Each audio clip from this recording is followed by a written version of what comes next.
Welcome to Laughter for All. It's the podcast with comedian Nazareth. This is Trump, absolutely terrific. Hello. This is comedian Nazareth and the Laughter for All podcast, our third episode. It's good to have you all. What a good weekend. It's Labor Day today, and we're laboring, because that's what you do on Labor Day. You labor and you work, and... That's actually wrong. Actually, all women have to have their babies today. That's right. This is my guest, Robert G. Lee, and I want to introduce him in a minute, but I'm going to shut up. Before I do, no, you don't have to shut up. This is funny. I was just going to say I had a great weekend this weekend. I was home, so Saturday me and my wife got up early, drove about an hour. We didn't want to risk going Labor Day on the beach, but it wasn't that busy or that crowded. So we did 4 hours just walking and talking. Then yesterday, again, we went down to the beach, had lunch, and... So it was a great weekend, and we brought our two daughters with us, and so it was fun. My son was, back to college now, so it was good. I am so excited today because my next guest is also my comedy writing partner. We write together once a month at the Cheesecake Factory in Pasadena. And a lot of the jokes I come up with, he's like, no, you can't do that. And we just work on our acts. He's a genius when it comes to comedy. But before I introduce him, I want you to watch a clip from his last stand-up at the Improv Comedy Club. And it should be coming up any minute now. Lady had 9 kids. That just amazed me. Exactly. After the last one, I think her uterus came out with a white flag saying, "We give." So I've got 2, and it's just so cute when new parents are out there, because new parents think they can mold their children into the kind of people that they want. I can't get through it. Kids come stamped with their personality on their head. There's nothing you could do. There's nothing. My wife and I, we got a dog and a cat. That's who we got. The cat came out first, aloof, independent. Her world, we're just living in it. And we tried to influence her. We did. It's like, if you do your homework, we'll give you an allowance. Meow. If you don't do your homework, we'll punish you. Meow. Come on, we clean your litter box. Give us a break. But then we get the dog as the reward for the cat, and the dog is just, well, I love you. You're my parents. I love you. If I ever do anything wrong, I'll punish myself. Bad me, bad dog. Where's the cat? I will get the cat. Where's the cat? I didn't understand God until I had kids, and it's like, oh, you give birth to something, you sacrifice everything for it, and they blame you for your problems. Got it. Good. Now I know. Thank you very much. I know. Because you want your kids to share your faith. I don't know where you guys are, but it's like, that's what I want. And the dog is, oh yeah, we're going to play catch with Jesus for eternity. We are. That's what we're going to do. It's like, but you mentioned God to the cat, it's like she's getting a hairball. And we cursed her. Her name was Kristen, like Christ in. It's like, but our son Beelzebub totally bought into it. We have good news on the horizon. The dog is now engaged. I'm very excited about that. So there could be grand puppies in the future. I can't wait. And I could care less about his fiance, if she's pretty, if she's smart. Is she fertile? That's all I care about. That's all because I want grandchildren so bad. Every time I hug her, I look at my wife and go, these are childbearing, don't you think? Are these? That was comedian Robert G. Lee. He's well known in the entertainment industry as Hollywood's top up comic. Robert is a veteran, over 15,000 episodes of shows such as The New Adventure of Old Christine, Just Shoot Me, Becker, and the new reboot of One Day at a Time. He's no stranger in front of the camera either. Robert has been seen on The Huckabee Show, VH1 Stand-Up Spotlight, Comic Strip Live, a variety of roles on such sitcoms as Wings and Perfect Strangers, and is set to record his own comedy special for Dry Bar Comedy. He can be heard nationwide 12,000 times a month on Sirius Radio Laugh USA. In addition, Robert has written several episodes of the popular VeggieTales video series. If you watch VeggieTales, you know what? When you laugh, sometimes, a lot of times, that's Robert.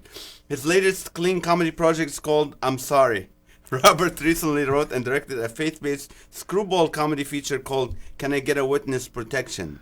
Here's what some celebrities say about him. Julia Louis-Dreyfus, the actress, old Christine, said, "You're freaking hilarious." Can I say that? Yes. And then Norma Lear, of course, you know Norma Lear, all these sitcoms. "If you don't fall in love with Robert Lee by the end of the night, come see me personally afterwards. I'll ask what the heck is wrong with you." And then also Ted Danson is the actor from Becker. "I don't know how you do it, but you're just fantastic." That is Robert Lee. Welcome to the podcast. I'm so impressed with myself right now. I know, you should be. Even the crowd, the people outside of the parking lot are going crazy. We fit that many people in this like It's 10 a by 10 huge crowd. I don't know studio. how. Yeah, it's fantastic. Good. I'm going to just take a left ball, whatever, baseball. How do you say Please, that? yes. Yeah. Take a left ball. You wrote and produced a movie I did, yes. called Can Can I get a witness protection? And I have to be honest, it's the funniest Christian movie that I've seen. Well, it's probably the only Christian comedy. funny. Why are Christian movies still bad? Tell me. Well, because they're making, we'll be honest, they're making sermons, they're not making movies.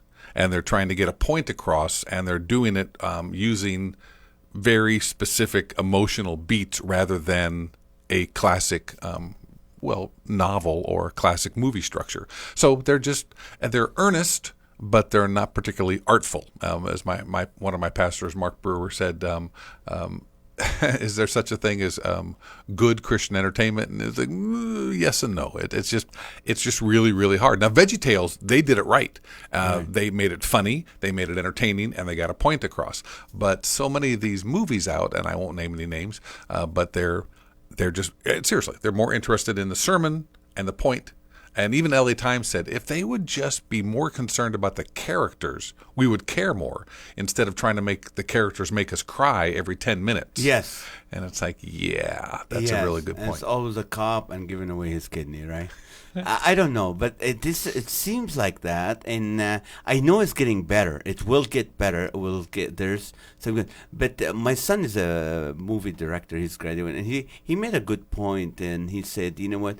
In mainstream movies, the director wants you to make up your own, like message from the movie. You come up with your own. A lot of people would come up with the same one, but in Christian movies, they just want to, from the beginning till the end, this is what they're going to. All right, I can only imagine. That came out last year. That was great. Really, really good movie. That was a standard.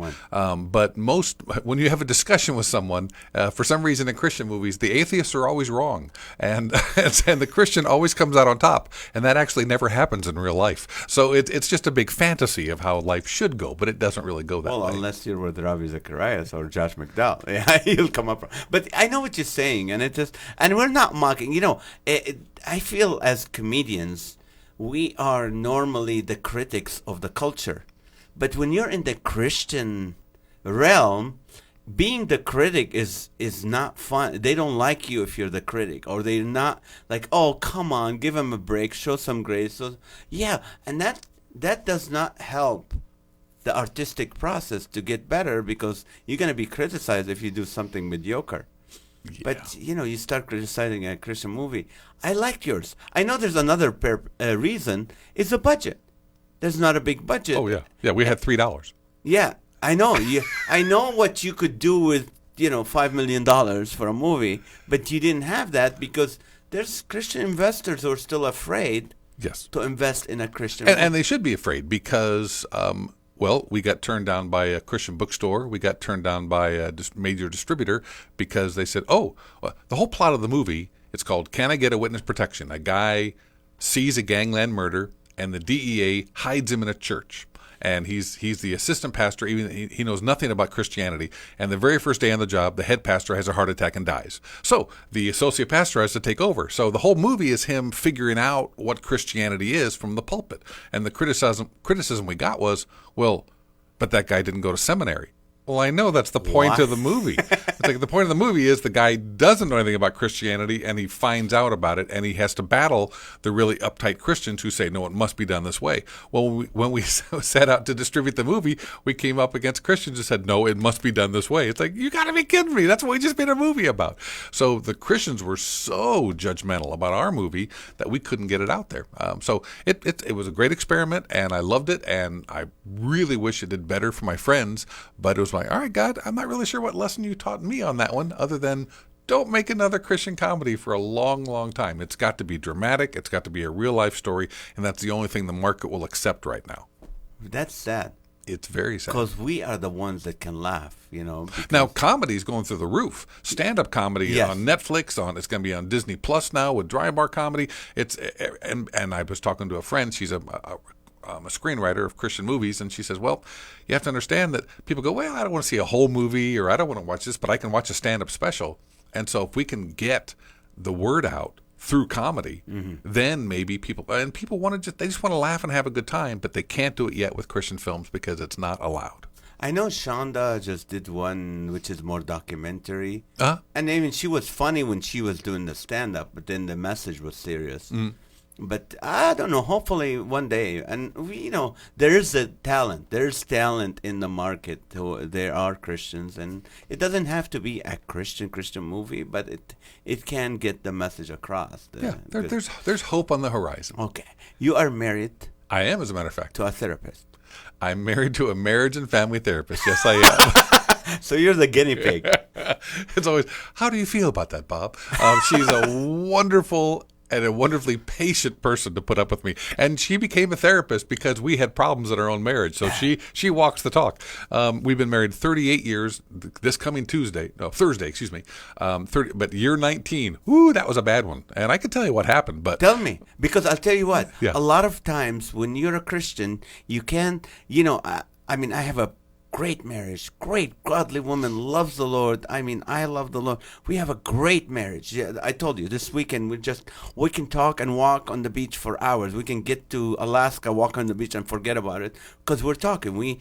But in the church, when you're doing stand-up, they don't want you to talk about you having marriage issues. Right. Well, they think you're perfect. We're not perfect. My wife, I don't think my wife, while I'm laying on the couch watching TV while she's doing the dishes, goes, oh, thank you, Lord, for giving your child Nazareth sleep and blessing him because you love him. Lord, I forgive him for everything, even though he didn't take the trash for the last 2 weeks. I still love him. And then I don't go and I'm looking on my American Express bill and go, oh, my wife is charging so much. I know she walks by faith, not by sight, and she doesn't look at the price tags. But God, you'll provide. No, it's not. What happened year 19? Well, I'll say at this point, after being together 38 years, what we found is that we no longer call things faults. Faults are things you fall into. Faults are big divides. We call things quirks. It's a quirk because a quirk is lovable, endearing, rarely worthy of murder. So that's why. But year 19. Here's what happened. My wife is a nurturer. That's just who she is. Uh-huh. When we started off our marriage, I was very insecure and I didn't have any confidence. And so then we had 2 kids. And so my wife, she got to not rule the roost. I was still the man of the house, but she encouraged me and our kids. And then we all grew up. I learned how to be a competent business person and a comedian on the road, and our kids got older. And so by year 16, it was 16 to 19. Those were the bad years. And that's when she had no role in the household. We had basically abandoned her. I was still her husband. The kids were still her kids. Because you matured. Yeah, we matured. She didn't need to do what her job was. And so she no longer knew who she was in the relationship or in the marriage. It's like, what do I do now? The kids are gone. You're on the road all the time. You don't need me to work. It's like, and so there was this tension. And I didn't know what it was. And for like 3 years, it was just building. So year 19, kaboom, it all blew up. And we went through a good, solid year of therapy. Oh, what wonderful. And men will not go to therapy unless the marriage is over. That's the only way we'll go. And that was the threat. It's like, and so now I learned in therapy, a man must, you have to die for your spouse like Christ died for the church. And before therapy, I said, you first. But then you die first. But then after a year of therapy, the counselor, and he was a great guy. I really do love him. He was really a great guy. And he said, now because we had just some big issues, and he says, "Is anything going to happen ever again?"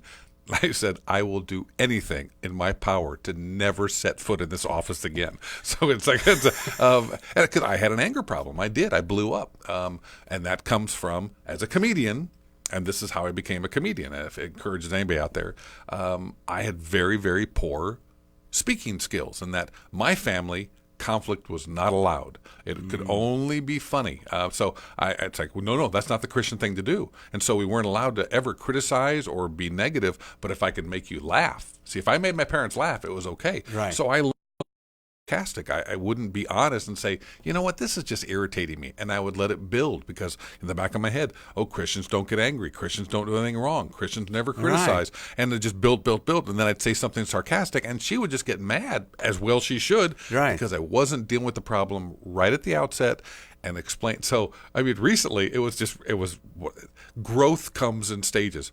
There was a carpet on the ground, and we were rolling it up and we're taking it to her office. Well, in her mind, notice her mind, she never said these words. Right, they don't tell. You should know. She didn't say, I need to have that rolled tighter. And she just stood over it and looked at the carpet and looked at me and went, well? And I go, no, you will not do that. You must use words to communicate to me what you want. I will not accept you being angry right now until you use words. It was like with a 2-year-old. Now use your words. And she kind of stood there and, all right, I want it tighter. I go, there! How hard was that? Okay, that's a good lesson for wives. But you know what? It's funny because I've only been married 23 years, and I'm the guy that we had this conversation this weekend, and I'll be honest. I was like, I knew my wife wanted to go to the beach on Sunday, yesterday. I knew she wanted it. I know her friend and her friend's family were gathering at another place in the beach where it's very crowded, Labor Day, and she wanted to go and be with them. Now, for me, Labor Day, I know it's busy. I'm not going to go there. I don't like sand. I hate sand. Where are you from, Nazareth? I'm from the sand. I lived in Kuwait. I grew up in Kuwait. I hate but I just hate sand. If you can make the beach, if you can do like all cement and then the water, that's heaven for me. You. Okay. I think heaven, they will not have sand. I will have a sea, but there's no sand. It's glass, the sea of glass. There's no sand. But there's no ocean either. It says in Revelation there's no ocean anymore. So have all the fish you can now, because you ain't getting it later. But then isn't glass made out of sand? Yes, sea of glass, yes. Sea of glass. But they're under it. Anyway, go on. Okay, anyway. So what happened is, I didn't want to go. But this is me as a husband since I accepted Christ. I was single, but I said, I enjoy seeing my wife happy. If she's happy, I'm happy. Jeff Allen's happy wife, happy life. If she's happy, I'm happy. If my kids are happy, I'm happy. So I draw my joy from them, of course, from Christ, because if Christ is happy with me, I'm happy. But of course, you got to do that as Christian. But I draw my joy from them being happy. So I told my wife, I said, yeah, let's do it. She goes, I know you don't want to go. I go, I don't want to go, but I'm going because you want to, and I want you to be happy. And she goes, no, I don't want you to do it because you're happy. Well, you can't convince me to like it. That's going to take a long, long time. But it's only, we got to go. So she's like, I don't know. I know you don't want to go, and you don't want to be in this crowded, and these people, they're loud. And I get so cautious when I'm going somewhere. If people break the law or try to do something or trash or do something that breaks the law, I get so irritated. But I'm doing it for my wife. So I said, I'll tell you what.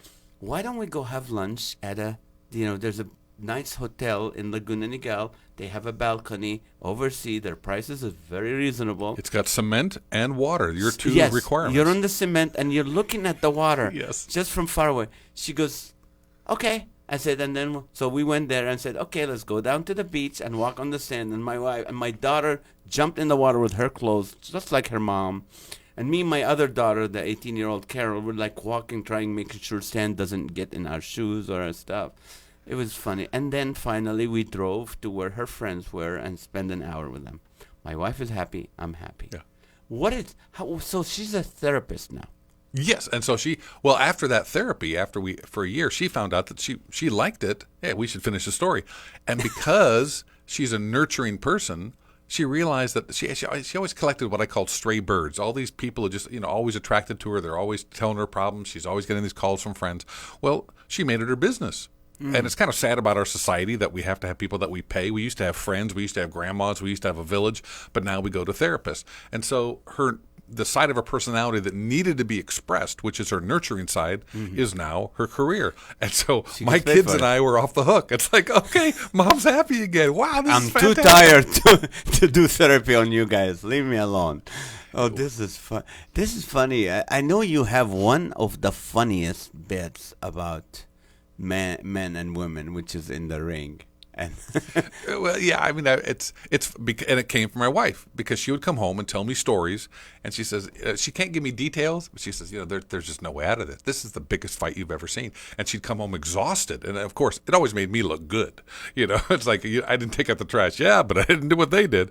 So it's like I look compared to the people she deals with on a daily basis, I look fantastic. Best thing that ever happened to our marriage. Compare yourself to people who are really bad. That's why my wife stopped telling me how bad her girlfriends' husbands are, because she goes, oh, no, he's okay, he's doing okay. Because I knew I'm gonna put the scale there and go, hey, at least I'm not like your friends' husbands. There you go. So and so.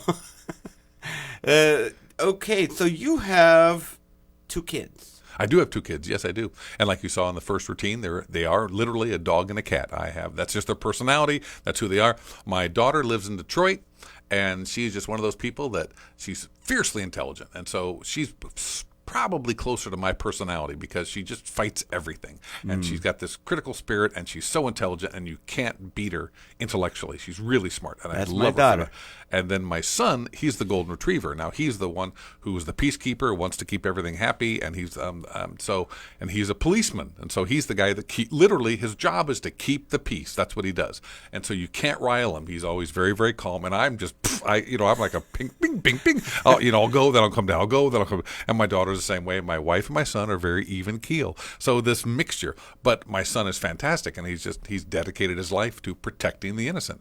And it started off when he was he was an ambulance, not the driver. EMT. He was an EMT, and they started working on people in South Central. And he says, these people are great down here. I mean, this is suburban white kid from up in the valley who's working down in South Central. He says these people go to work, they've got kids, they just want to have a safe life. And so he fell in love with that community, and he started serving it as a policeman. So that's what he's been doing for the last 5 years. That's wonderful. Yeah. Wonderful. So and my daughter is in Detroit, and she has got, on the faith walk, my son is very, very strong, and my daughter will say she's working on her testimony. She believes you can be just as good as an atheist as you can as a Christian. I don't personally believe that, but she does.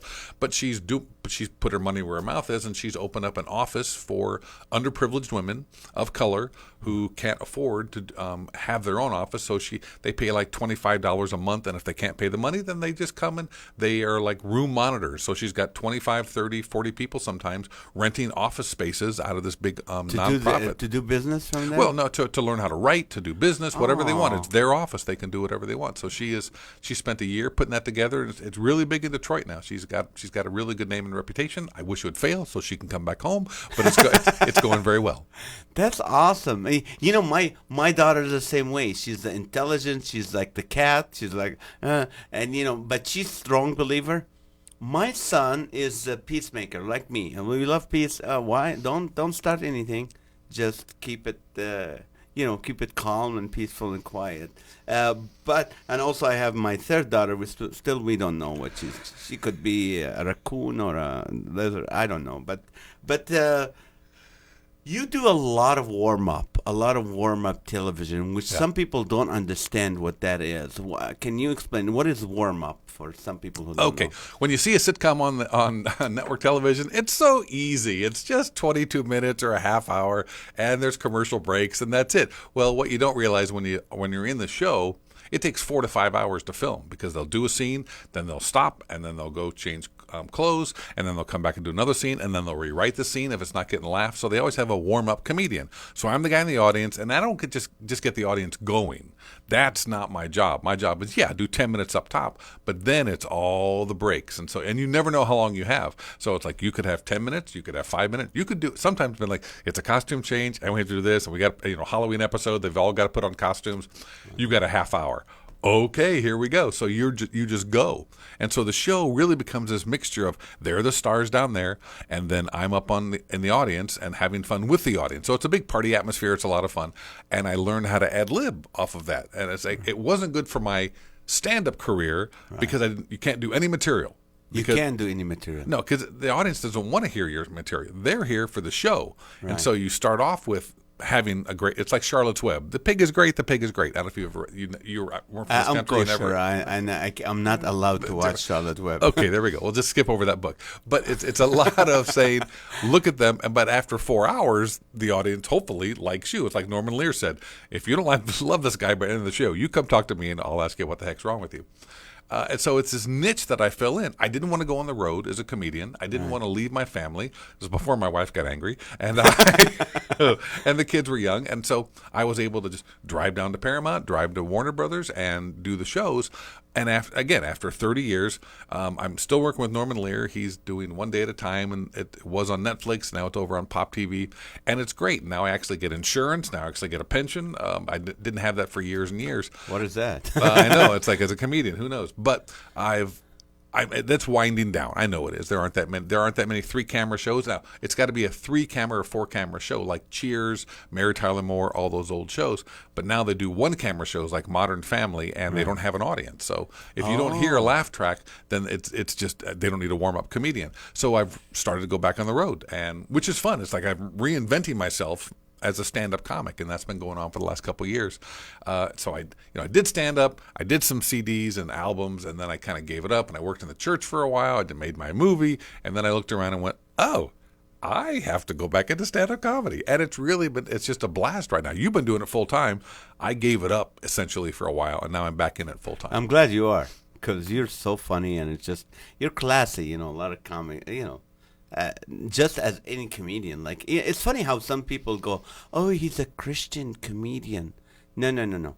Yes, I put Christian so the clients who hire me know this is my mentality. If I come from, an urban area, then that's my comedy, my mentality, or my, I don't know how to say it, but this is my not background.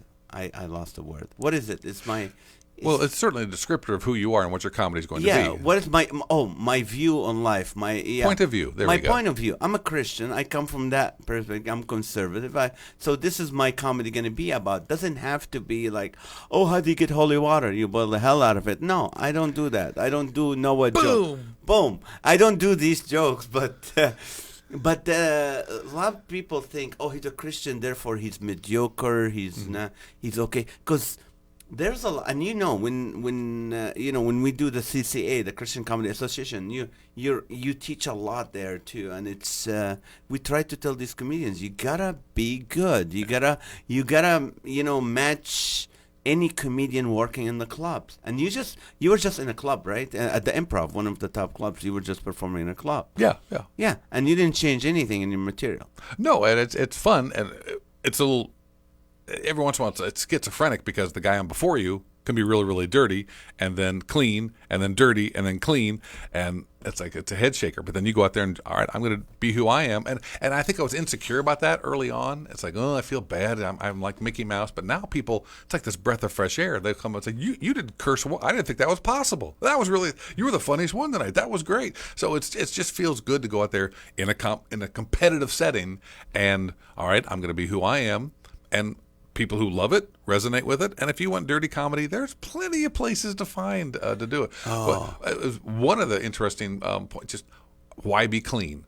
Well, it's so good for your career. There's a new group called Country TV, and they're putting on videos, and they're taking all my old material and redoing them, and they're marketing them. And they said, what's the reason for being clean? Well, if you have comedy projects from dating over 30 years, You don't have to change a thing. I don't have to edit anything. They just go in there and then they just subtitle it, put the closed captioning on, and they release it. It's like all these other guys, like Dry Bar Comedy is another example. Yes. Dry Bar Comedy, they have such strict rules what you can and can't say. And so these dirty comics want to get on Dry Bar for the exposure, but they always have the punchline as a curse word. And so their rhythm is off when they get on Dry Bar. It's like, oh, that laugh didn't really land as well. Yeah, because you always use an F-bomb and you're crude or you're mad at your wife. No, that's not what Dry Bar is. Dry Bar is not just clean. It's super, super, super, super conservative. Jeff Allen, to use an example, he made a joke about his son. His son said, hey, you're going to put that stupid thing on your act? And he goes, well, maybe I will. Well, you know what? That's a filter on Dry Bar. You called your son stupid. Oh, it was filtered. Yeah, oh. so it's like, so Jeff, monetarily, he will lose a little bit of money because he went too far as far as standards. So the standards, every place you go has a different set of standards. Like this club's like, you can do whatever you want. I still keep to my standards. And this place says we want it ultra conservative. Well, great. I don't have to change a thing. I didn't when I did Dry. I know you're doing Dry Bar next month. Yeah, in October. Yeah, I did it in April, and it should be coming up this month. Can't wait. But really, I mean, I did not change a word in my act. I'm like, but sometimes when these comedians who are trying to keep it clean but they're dirty, a lot of times pastors or leaders or from Christian or conservative or religious organization, they gonna hire him to go, hey, this guy is gonna watch out. Yeah, be careful. We need to be funny. We need to be funny because this is a funny thing. And I know we write together, and this is funny. We're talking about marriage, and this guy came to fix my phone in my house to change the screen. And I was asking him, I said, hey, are you married? He goes, no, me and my partner, me and her, we've been living together for 18 years. And we have kids. We're waiting for the kids to get older so we can get married and have them in the wedding. Oh. This is exactly what he said. That's hilarious. And I'm going, okay, so your son will be 18 and he'll have all these nose rings and he's going to be the ring boy. It's like, really, I'm like, how are you going to propose to her? Because she's a mother of 3 now, and she doesn't have 2 minutes for you to go, I want to spend what's left of my life with you. I don't know why. Normally people, don't they just like, okay, you meet, you fall in love, you propose, you get married. I know this is old-fashioned, but it's the only thing that works. And you get married, and you have kids. Now, you don't have kids. If Bridal Magazine started telling you what to do, how to save for college and all that, or how to raise your kids on Bridal Magazine, there's a problem. Today's society is totally flipped on its head. I don't understand. Now, I love my son. It's fantastic, but he took his girlfriend to Tahiti. And they're not getting married till next June. He proposed to her. Everything's great. But it's like, no. You don't go to Tahiti first. You save up for Tahiti. You take her to a water park. and then you say, and then the next year you say, you show a picture of Tahiti. And then you take her to a movie about Tahiti. And then after 10 years of marriage and you're broke, you finally go to Tahiti when you're too old and tired to, well, wait a minute, that's what I'm doing. Wait. Actually, the new generation's actually very smart because I'll be too old and tired by the time we finally get there. But yes, nothing is done. They just thrown out the baby with the bathwater, and it's a whole new world out there of how they deal with it. So, all right. What are they going to do 20 years from now? Where are they going to take her? I did the mistake, but when I do shows, I took my kids to Europe. Because my dad, that was 3 years ago. My dad, when I was little, he took us to Europe, and that stuck with me. So when my son graduated from high school, my daughter, I said, we're going to Europe. So we went to Europe. And then now you can't top it. And I'm going, and then this year I was in Hawaii for a conference, so I took him with me. And then I'm going, you know what? I'm really making it difficult for my future son-in-laws to really try to impress my daughter. Yeah, I've been to Europe. I've been to Hawaii. What is this? Yeah, that's why you take your kids to Bakersfield. Boom, that's the peak vacation. So everything from that point on is like so much better. Hey, I love Bakersfield. They have a show coming up September 20th, Laughter for All, so free, at Canyon Hills. So please, I love people from. What is the difference between as a comedian watching your kids grow up? Mm-hmm. What was the difference between their daughter? I know you shared about this in your comedy, but what is it? What is so? I remember the first time I saw you, probably 20 some years ago. You were at church and your daughters and her friends were talking the Valley Gear. And Yes. Yes, because you saw me. remember that. That was when I was doing my picture this video, and you came up and said, "Robert, they really know who you are." What's amazing is that, well, when you grow up in the Valley, now see, it's everybody understands what the Valley speak is now. Now it sounds like whenever a teenage girl talks, you're listening to a haunted door open. It's like, so I was saying the other day. It's like, oh gosh, just get to the end of the sentence. But when my daughter grew up, everything went up. It says, so what do you think? What do you know? It was always up. Yeah. When I grew up and a girl wanted to disrespect you, they would just click their tongue. They just go, that was it. And that was enough to go, oh, I'm really sorry, I'll never talk to you again. But when my daughter, they would roll their eyes and air would come out. They would just go, ah. And that was it. If you heard that breath, you just know, oh, somebody in the backseat hates me. And that's over. Yeah. Wait, that's over? The hands clipping on I think our hands when they hit the table, that's what making the clicking noise. Oh, I see. That's what I figured it out. Okay, well, Just right now. I won't touch the table. Yeah, don't touch the I table. won't. This I will get back to my daughter routine, but I won't touch anything. So. I'm sorry, I missed you. I killed your it's okay. timing. That's absolutely fine. So now she's a 37-year-old woman. But when she was in junior high school, she would ride in the back seat of our car, and we would carpool her and her friends to school. And I always tell people, I'm making it to heaven on that alone, because it was just this is an honest to goodness quote from the back seat of my car. It's like, I'm so embarrassed. The teacher made me get up in front of the entire class and read, and she knows I'm growing out my bangs and I don't want to be seen. Could you die? And so that's an actual quote. Didn't change it. And the other girls have to top her then. They go, oh, I know what you mean. That happened to me in first grade because I was the only one intelligent enough to read. And the other goes, I could read when I was 2. I could read when I was an embryo. And it's just a lot of And sometimes I tell people it's all I can do to keep from driving into oncoming traffic. It's like, oh. But so my daughter and we fought like cats and dogs the whole time. If I said black, she said white, and it was just all that. And I will tell you, right when she turned 16, that was a big, big time because they were always fighting. And she gave my wife and I a card, and she said, I want you guys to go to a jazz club. That we've been talking about it, and so there was $20 inside, and it was a cassette tape that she gave us, and we couldn't listen to it until we got in the car. So we got dressed up, we went out to the jazz club, and we listened to the tape. After the jazz club, you listened to the tape? No, it was on the way there. On the way there, because she was apologizing, saying I know it's tough, but you're my parents, I love you. It was those moments you just pray and hope for. So we had a great time, and we came home and found out she'd thrown a party that night. So.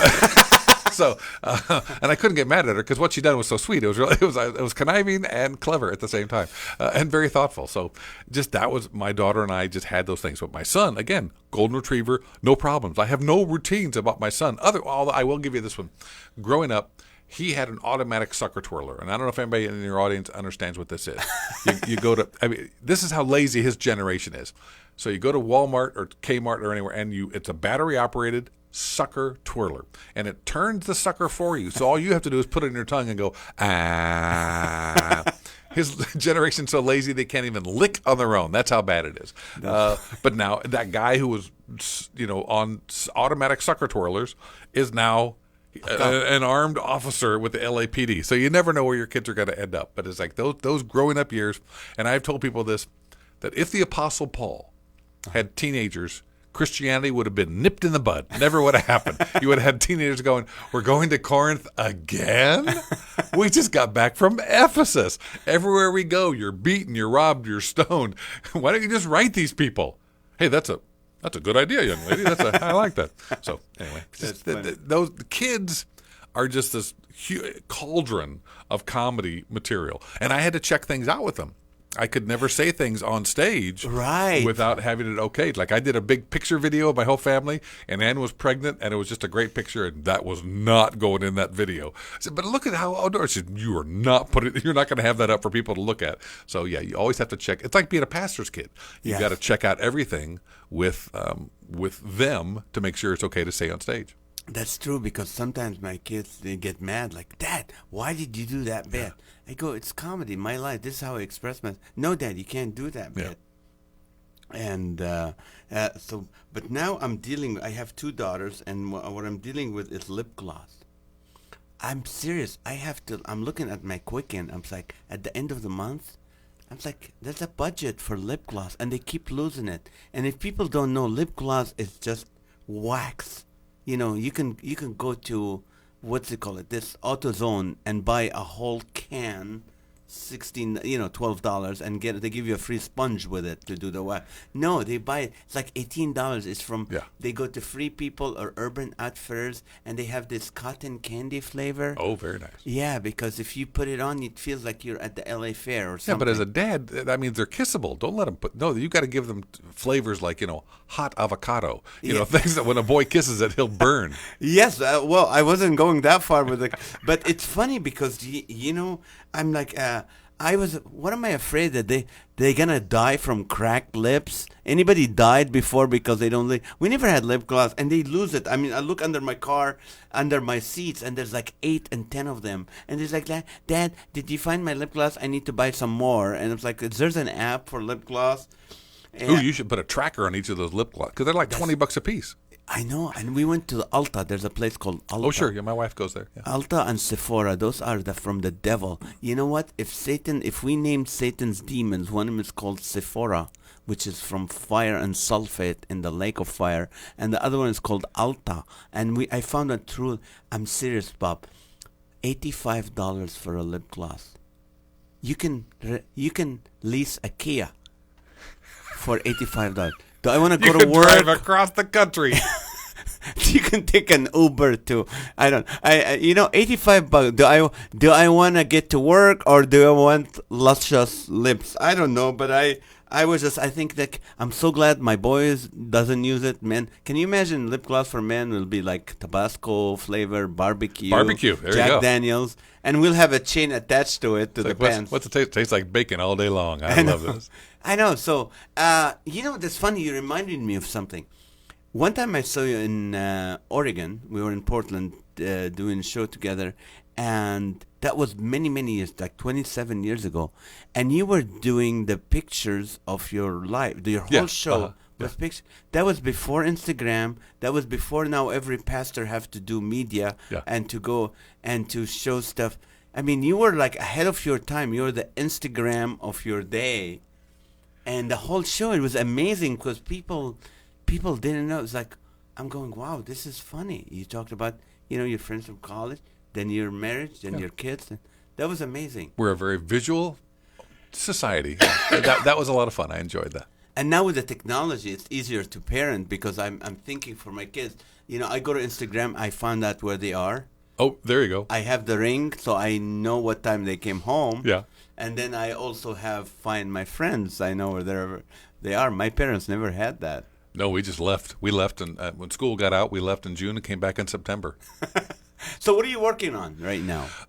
Right now, well, it's funny you brought up the one video I did about called Picture This, and that was about my family. So I tried to do every one of my videos. I tried to have a different idea. So I'd done my family. I did it, and I said, well, what do I do next, God? And He says, why don't you do the Bible? I said, ooh, that's a good idea. He says, I know. So I did the Bible in 27 minutes. Oh, so that was another is video. funny. If people go to YouTube, it's on YouTube. Yeah. I think I've got it condensed down to like the Old Testament and New Testament, like 8 minutes each. Hilarious. That is hilarious. So that was a lot of fun. And then I said, well, all right, how about if I did all my routines and I alphabetize them? So I said it's called A to Z. So it's random thoughts in alphabetical order. So that's another video. And then I did my latest one's called Weisenheimer. It's just a comedy album, and then I'm Sorry is the latest one. But after I realized that when my movie didn't do that well, it's like, all right, God, what am I going to do? And I can do all stand-up. That's wonderful. I love it. But I need to have a big project. And so kind of got this brainstorm, and He always gives me a brainstorm. It's always great. It's like, ooh, that's a good project. I've written a musical about the Nativity, and I'm hoping to get that going. But I'm writing a book, and I didn't have any idea I was ever going to write a book. But what I found was, and I'm sure you noticed, and everybody who's listening knows this, there's so much division in the world today. Everybody's arguing about everything, and if you post something on Facebook, this person argues with you, and if you're conservative, you're dead. It's like you're a Nazi. It's like, all right, what can we agree on? And so I found it's like everything if you look at science and you look at religion, we all agree on one thing: there was a beginning. I said, let's just start there. And so I'm writing a book, and it's called "What's the Big Idea?" And it's a comedian explains God, the universe, and other minor stuff. And so I explain everything there is to. I've read all these books on physics and about how the universe was made, and then how this world is so fantastically organized, and then your body, how miraculous it is. And then I introduce everybody to the one who said he created it, which is God. And so it's like you can't refute all these facts about the universe and your body. For example, did you know? Well, for example, you have 10,000 taste buds. Humans have 10,000 taste buds on their tongue. Chickens only have 30. I always tell everybody it's the ultimate irony that if you fed a chicken to a chicken, it wouldn't taste like chicken. So what I wanted to do is I wanted to take Dave Barry's a famous comedy writer in Florida, and so I wanted to take a Dave Barry, kind of that smart aleck in the back of the room going, now wait a minute. And so I took all these facts and laid them out, and now I'm writing this book about it. And I'm having a great time, but it's my version of Evidence That Demands a Verdict or The Case for Christ, because this world has ADD, attention deficit disorder. They need to have all their facts given to them in a funny, sarcastic way. And so that's what I'm doing. So this book, I'm about 2/3 of the way done with it, having a great time. Don't know where it'll go. It may just be for my daughter, and that's it. But I'm having and so I'm working on a talk to go with it, so I can go out to churches and do my comedy, and then end with this. So that would be great. That's awesome. We want to play another clip of your comedy. Go ahead. And just to give people a different taste of what you do. I know you were on Huckabee, and it was very, very funny. That was a fun one. Yeah, that was. So as soon parents came out of World War II and Korea, and their job was to toughen us up. That was it. I mean, if you complained, you were shot. It was very easy. They did not care if you got hurt because that made you tougher. And we did not have soothing Bactine, aloe vera. No, for our cuts we had methylate. Do you remember methylate? Anybody out there? Red sulfuric acid in a bottle. Literally burned through the cut to the other side. Nazis would not use methylate. It was too cruel for them. You could come home, your arm could be hanging by a thread. You would not complain. How you doing? Oh, I'm fine. Don't worry about me. No, put the methylate away. I am good. I am A-okay. I was like, but everything we did was dangerous. You have to understand that. It's like when we were kids, our swing sets did not have safety belts on them. No, the goal was to get as high as you could get and launch yourself into the stratosphere. Our jungle gyms did not have padding underneath. We had rocks. Rocks the janitor sharpened at night because he hated us. We'd come home from school, hop on our bikes, go off riding without helmets, without shoes, sometimes without clothes. We didn't care, depending on how hot it was. And this is the stuff we did. Everything was dangerous. We drove our go-karts directly into traffic. We ran through abandoned houses. We ran through creeks. We jumped out of trees with sheets, hoping they were parachutes. We blew up Barbies with M80s. We shot BB guns where half the time was spent pumping them up, hoping you could take somebody's eye out. We didn't have any kind of suntan lotion. We had peeling parties because we got burned to a crisp. When we were hungry, we ate paint chips. We ran with scissors. We inhaled a tube of airplane glue every single week. Our Halloween costumes were made out of asbestos, for goodness sake. But for safety, the only safety measure was our mothers made us wait an hour after we ate before we swam. That was it. Like 15 seconds. I don't understand. And kids today, they don't know how to play. They have play dates. We didn't have play dates. We played. When you stopped bleeding, you went home. That was it. And now kids, they play video games their whole lives until they're like 16, 17. They go outside and see the sun for the first time. Light burn. And they can't play hide and seek because they all have cell phones. They're all text messaging each other. This is the last one. Billy's behind the rock. LOL. There he is right there. That's funny. That's That's funny. I remember when I was the third boy, so my parents didn't care. I was the youngest. so nobody cared. My brother, my oldest, that they were very protective. Like they, his underwear were like bubble wrap and all that and stuff like that. They were very protective. When it came to me, it didn't matter. But that's right. Nowadays, our kids, oh no, we used to boil their pacifiers. Oh, it's amazing. I mean, when it falls to the ground. So my wife and I want grandkids very badly, and so we babysit for some friends, but they're so overprotective. It's stunning what they've done. So the rules that they have of what we can do and can't do. So I always tell everybody we have to feed free-range chicken to their caged children. Because they can't go outside. They've childproofed the entire house. So I always they had locks on the toilets. I always say I understand hiding the knives, but if you have locks, if you drown in the toilet, that's nature's way of saying you're not going to make it. Right. It's just, I'm sorry. So I don't know what the balance is. I really don't. I think parents have gone too far, but they are so overprotective. It became a comedy routine. One of the things that really we did, because our generation, like my parents, didn't care much about what we do, who our friends are, but now I raised my kids going like every day, telling my kids when they were little, "You're so great, you're wonderful, you're amazing. Oh, you're so wonderful." Biggest mistake you possibly could have made. And now that my son's graduating from college, doesn't have a job, I'm like, "Excuse me, can we talk? All these things about how great you were? I was lying. I really didn't mean it. I just wanted you to have a good self-esteem, and it didn't help. So really, you know what? You're not that great." It's the biggest mistake parents make, because you don't need help with your self-esteem. Everyone on this planet thinks they're the best thing since sliced bread, to use an old phrase. We all love ourselves. That's just who we are. I understand. Now, I'm not talking violence or anything else, but that we're just made that way. But that whole thing about you are somebody and you can become this, and it's like you're just doing a huge disservice by giving participation awards. Let kids know that there's a competition out there. You've got to work hard. Right. We've talked about Christian comedians who just go out there and say, well, I'm a Christian and I should get a job. It's like, no. You should work on your act. You should really have something to say. You should go out there and fight and really work hard, not just claim you're the best comedian and then go out and die and then have churches not trust you anymore. That's just one segment of the entertainment world about people who just think, oh, the world owes me a living. That's what I was taught. It's like, but it doesn't.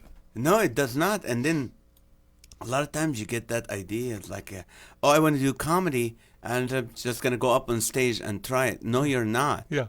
I used to go to 3 clubs in one night just to do 5 minutes here, 7 minutes here, 10 minutes, just to build your act. And this is the In My Day segment of the show.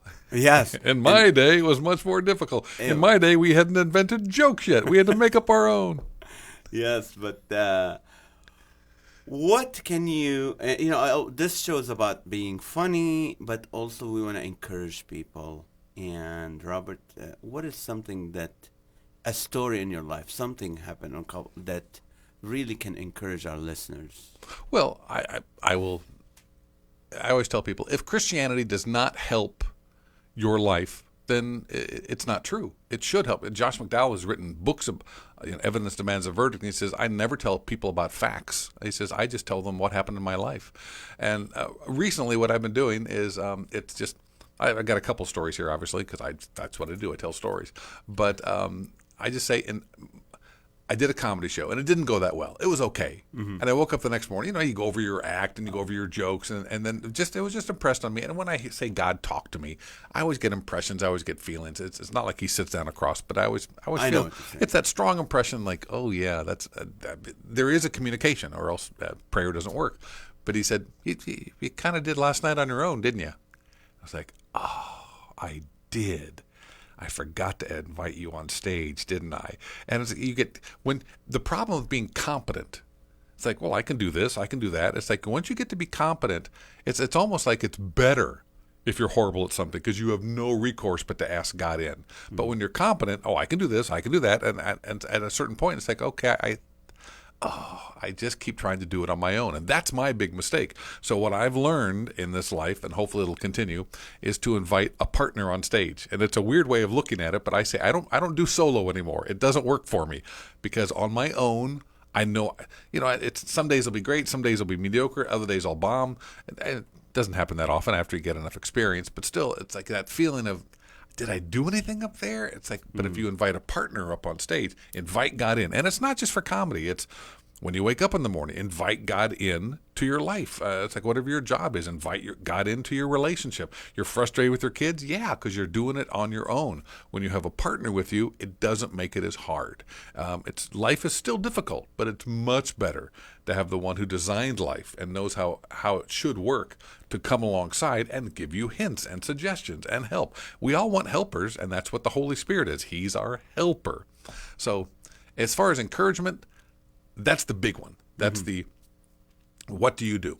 But I will give you a story that it's like, how do you know that God is working in your life? And for me, Christianity is a 20/20 hindsight. When I'm in the middle of it, it's really hard to tell. My wife and I have been going through a financial time this last year, and we determined we're not going to get upset about it. We're going to thank God and say, okay, this is a valley, and you're going to give us something. Well, I got my book idea this year. It wouldn't have happened if I was on the road flying around. Yeah. It's like when it's those down times, you say, well, God, what do you want me to do? So we're mature enough now that we can be in the middle of a bad time and ask God for help. But as a new believer, that never happened. But God influenced my life by I always tell people, I checked 2 boxes. I was all set to go to a college in Indiana, follow my dad, follow my sister down to Indiana University. And on the SATs, the Scholastic Aptitude Test that we all take in high school, you didn't, but we had to. I had to do TOEFL. English is a second language. There you go. It asks a question. It says, where do you want this sent? I said, well, Indiana University. It says, but you have to choose 2. Oh. Well, all right, I'll choose Ohio. I'll choose Ohio University because it's at Indiana University, Ohio University. They're next to each other on the page. It's the next state over. Sure. Well, it turns out this was the perfect college for me. They recruited me. They came to Indiana. They talked. They had radio, television things that I could do, and I was already doing that in high school. At IU, you couldn't do it until you were graduated. So I took this big leap, and everything was perfect, and I went to Ohio University. Well, that's where I met my wife, and I would not have my kids today if I did not go to that. If I didn't check that box, my life would be... Ohio University? Where's that? Athens, Ohio, southeastern part of... Akron? Athens. Athens, Ohio, yeah. Because I went to University of Toledo. I know you did. Know you went to Ohio. And my wife is from Toledo, so... She is? Yes. Wow, why did you make fun of her? I'm really mad now. I didn't. I make fun of Toledo, not my wife. Oh, yeah. But the next box was I heard Josh McDowell talk, and now I was raised in a Christian home. My parents love me. I know that, but it's Jesus loves me. My parents love me. It doesn't really matter to me because I'm loved. Who cares? But Josh came and explained the whole Bible to me, and it finally clicked. And everything he was saying about how God has a plan for the world, for your life, everything was. We never got to the second coming with. Presbyterians. It's like we never got to that part of the Bible. Matthew, Mark, Luke, good enough. But Josh unpacked, and I finally saw God as the big creator who wove through this story all the way through the Old and New Testament. It blew me away. And there was a box to check. Do you want to hear more? I was like, well, yes. So I checked that box. And when you check that box, Campus Crusade comes over in about 13 seconds. It's like, do you want to accept Jesus? Yes, you do. Bow your head. Here you go. Boom, you're in. And they mentored and discipled me throughout my college career. So by just checking those 2 boxes, my whole life changed. But I realized that God was ahead of me, behind me, weaving my story. And so I was able to put my trust in him that every step of the way, even if it feels like I don't know where this is going and why didn't my movie do well and why isn't this working? It's like, all right, God's got a lesson for me. I don't know what it is. All I can do is be faithful, invite him in, and life goes pretty good. That is awesome. That's very encouraging. Because to me, when I go to the stage, I will not go on stage before praying and saying, Lord, I want to honor you. This is, sometimes when we were at the Christian Comedy Association, I was asked, what's your definition of a Christian comedian? And I said, it's someone who brings Christ with them, that wants to honor God anywhere they are. I mean, we could be in a club, in a corporate, in a church, doesn't matter, because you're honoring Christ. This is awesome. We are closing this podcast on Labor Day, and I wanna thank you so much for coming to the show. I know would love to have you back anytime. You are welcome. And by the way, I'm a good friends with Josh McDowell. I used to do events with him. Stayed at his cabin in Breckenridge, and we talk occasionally. And I'm gonna invite him. I actually send him an email to invite him to to be on the podcast. So I'd love to have him on the that'd be, podcast. and when you do, I want to pitch my book to him because it's based on everything. It's a springboard from how he invested in my life, and I'm trying to take that out to the next generation. I'm probably gonna push my book to him, so I think I you probably should. will not mention your that's- book. yeah, that's 'Cause gonna happen, I'm a Christian, yeah. but come on, business is business, baby. No, I'm just kidding. I will do that definitely. Of course, speaking of books, until Robert G. Lee's book come out, and we'll keep you updated on this podcast. My book, Hope in 24 Hours. Your situation can change for the better. Now, last podcast, I promoted the book, and you know how many sales I got? 0. How many was that 0. altogether? Altogether. The grand yeah, total and I spent the whole week getting ready, like getting all this, Yeah. like duct tape and the package is ready. Sure. And I'm like, okay, we're slipping the books in. We're gonna get them the labels. Nothing. So I want to thank you people for your support, for believing in me, for believing in this book. You're gonna go read Narnia and read other just fantasy books about how the prince. I don't care. I'm not judging. Don't get bitter. But I'm not. Oh, yeah. You have the right to read whatever you want. What am I telling you what to read? But if you're into nonfiction and encouragement and you're a little anxious, you're not sure, is God going to come through? Can he do things better than I thought? Can I add a scenario to my feelings like, oh, tomorrow's going to be worse? My cancer might increase. Okay, I'm going to stop you. I'm going to give him a plug here because I went through this book page by page by page, and this guy's story is absolutely amazing. It is just absolutely stunning. Where you came from, how you ended up in Toledo, from cutting fish to coming out to doing comedy in California to getting your wife. I mean, and the fact that how you found her, and then there was a bombing. It's like all these things. You have the most amazing life. That when people read this, they go, "All right, if this works for Nazareth, it can work for me." It's a great book. And it makes you appreciate our nation, because something the kids need to read, because nowadays our generation, they're not appreciating how great this nation is. So if you enjoy our podcast, please join us next Monday for another podcast. We'll make you laugh, encourage you, and inspire you. Tell your friends, please help us to get this podcast out. It is clean, it is encouraging, it is funny. And we'll continue to get guests like Robert at this caliber, who's very funny but very insightful. And so if you want to follow me on Instagram and Facebook, I'm under... Oh, before I do that, how can people follow you? Because I want them to go...